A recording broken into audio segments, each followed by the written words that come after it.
Robert and Frank had grown up as brothers and had unfortunately found themselves in a home that fell apart, and they were given to foster care.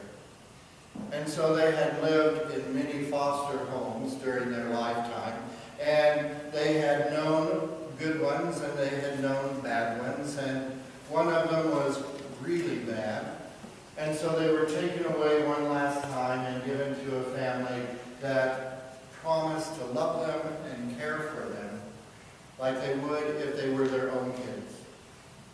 And so here they were, Robert and Frank, living in this new home, and they were beginning to think, wow, they really do love us. And life was pretty good for them. Until one day, Robert broke a lamp in the living room. And he took off running, and he hid under his bed as far back in the corner of the bedroom as he could, and he just hoped that no one would find him. And the father of the family saw the lamp broken and asked Frank, "Where's Robert?" And Frank said, "He's hiding. He's afraid you will meet him for breaking the lamp." And he said, "Frank, you know I don't do that.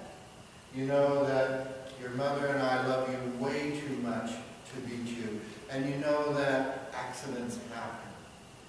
Let's go see if we can find Robert and convince him of that." And so they went looking all around, and they found Robert up in his bedroom where he had hidden under the bed. And the father said, "Robert, come on out. You haven't done anything wrong. It was an accident. Come on out and get ready for supper." And Robert didn't move. And he said, the father said, "Robert, you know that we love you and that we don't want you to be hurt.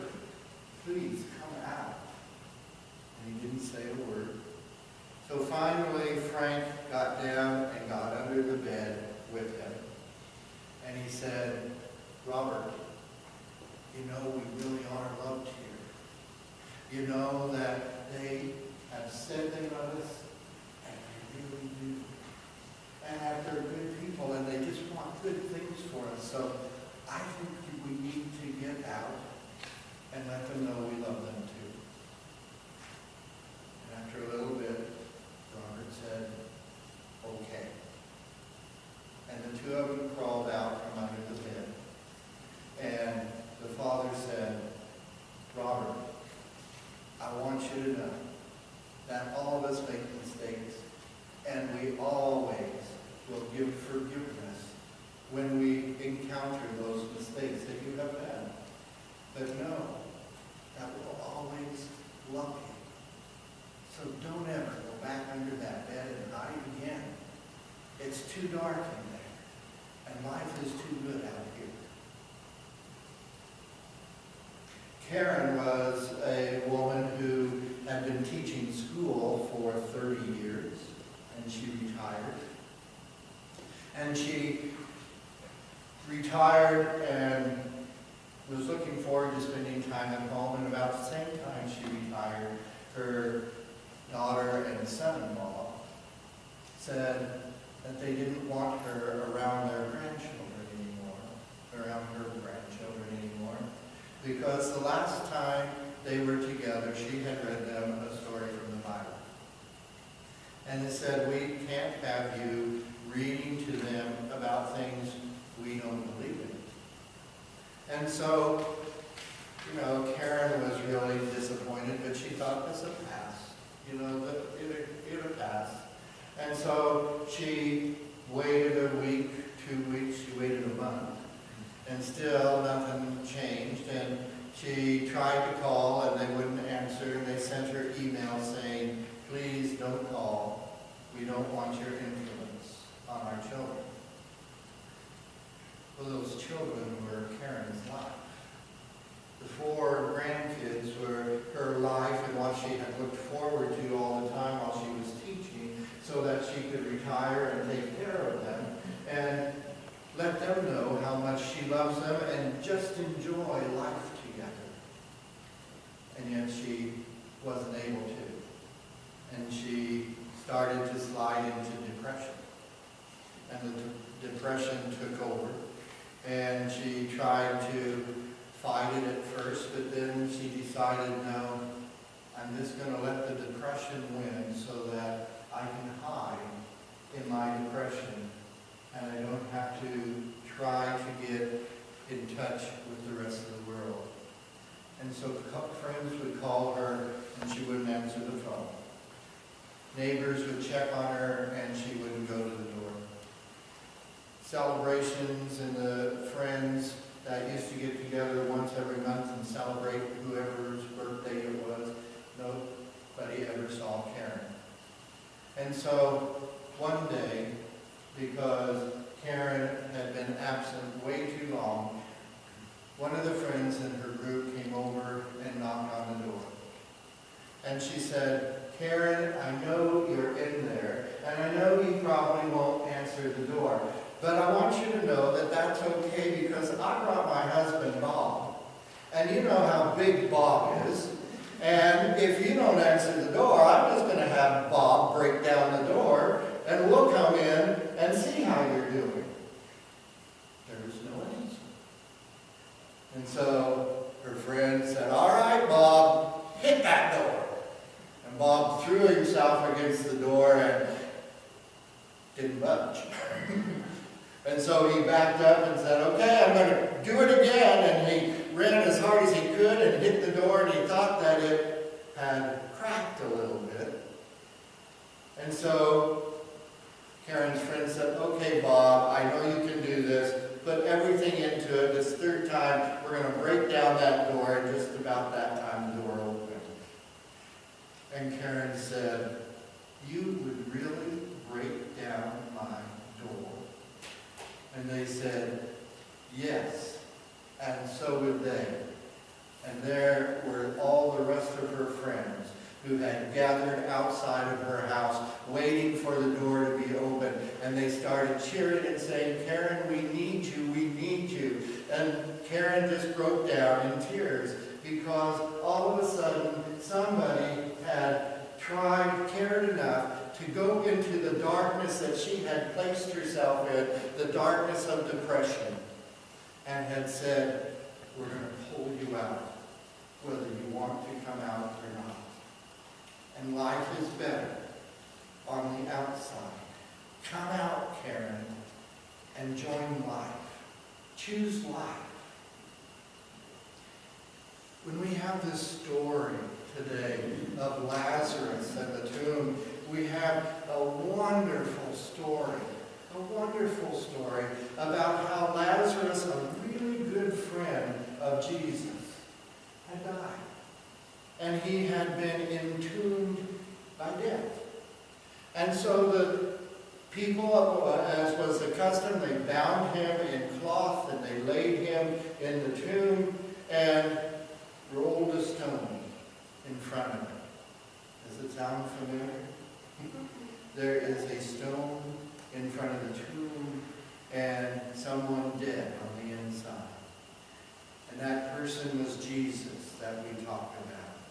And the only one who could bring Jesus out of that tomb was God. And so today we have this story of Lazarus, and we see that he has died, and Mary and Martha, his two sisters, the ones that we know from scriptures about how Martha was the one that always busied herself about doing the house chores when guests came, and Mary the one who would sit at Jesus' feet and ask questions and want to learn more and more. And so we have these two sisters that we know well from scripture, and they send a messenger off to Jesus and say, Jesus, Lazarus is dying, and you need to come. You need to come. And Jesus got distracted for a while, and by the time he got there, Lazarus was dead. In fact, 4 days after Lazarus died, he got there. And when Martha and Mary saw Jesus coming, they both, at different points in the story, said, "We know, Lord, if you had been here, he would have lived." And Jesus said, "Didn't I tell you that if you believe, you will see God's glory?" And so he went over to the tomb and he said, "Lazarus, come out." And Martha and Mary said, "There's going to be a stench. He's been in there 4 days." And Jesus said, "Come out, Lazarus." And he came walking out. But the neat thing is, in this story, that Jesus didn't get him out of the tomb all by himself. Because as soon as he came out of the tomb, he was standing there, still bound up in the cloth. I don't know if he hopped out or how he got out. But he was standing there, and Jesus said to the people around, to the community, to those who were grieving, he said to them, "Unbind him." Jesus didn't unbind him. The people did that. The people came and helped Lazarus take off all the things that bound him up. All the hurts, the troubles, the despair, the darkness, the death. The people gathered around and took off those bandages.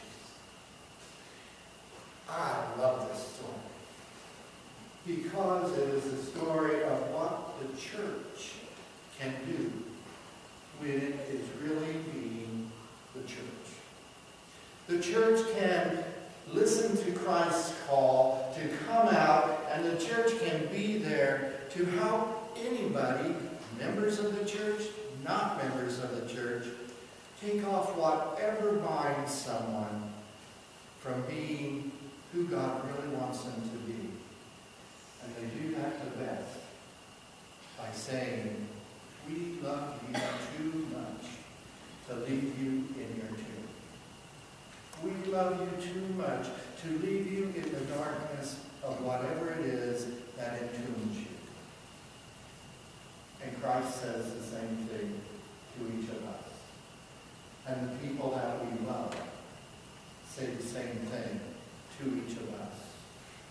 Whatever it is in your life that holds you back, whatever it is in your life that keeps you in darkness, whatever it is in your life who keeps you from stepping out of your tomb and embracing life,